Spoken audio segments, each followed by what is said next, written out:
Hey, welcome back to Live at 5 at 4. We are shining the hometown spotlight on Clinton and Anderson County today. We are so grateful that the Green McAdoo Cultural Center decided to host us today to talk all about this great history-filled area. Right now, we are in the exhibit room. We were just in the one-room schoolhouse, and I'm joined with Jerry Shattuck. Now, you are a very special man. I know you don't like to brag on yourself, but you really were there as history was happening during the time of the Clinton 12. Yes, that's right. I was there. That was my senior year in high school.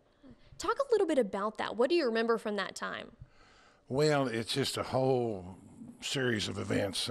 I could talk, half an hour and not summarize it adequately. But of course, we knew in the spring or the January of 1956 that our school would be desegregated the next fall. And it was talked about in school. The town talked about it. The newspaper editor, churches talked about it. But really, everybody was more or less not thinking it was going to be that great a challenge. We really underestimated the influence of outsiders to increase the intensity of that challenge. And then we had registration day in August. The black students came and registered, no problem. School was out for about a week while the teachers had in-service training. And when school started the next Monday, it had been preceded by the arrival of a man from Washington, D.C. by the name of John Casper. And he was head of the Seaboard White Citizens Council. And he had read about Clinton High School in a Richmond newspaper, I think, because realize this was the first public school in the South to desegregate. So it received some national publicity and news reports. So after reading that article, he rushed down here that weekend and went door to door and up and down the streets, passing out hate literature, trying to get people to come and protest the next Monday morning when school started. Well, he didn't have much success. Really, that first Monday morning only had about 4 or 5 people there protesting. At the same time, there was almost 100 media there.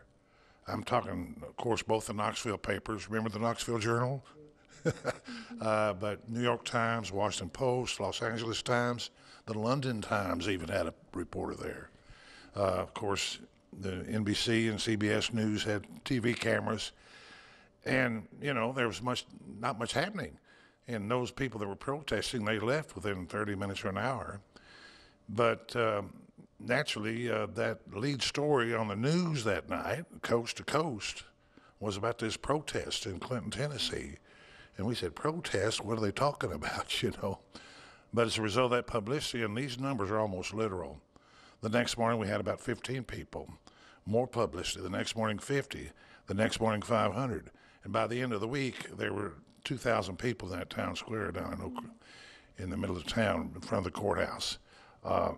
And we had a real situation on our hands. It became so out of hand that the local authorities even organized a home guard of 40 everyday citizens who were deputized to try to control this mob.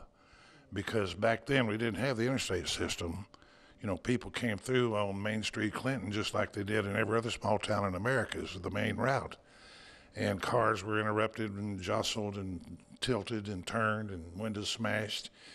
And it was getting truly out of hand. So these local authorities with this home guard tried to keep the situation under control, to not much avail.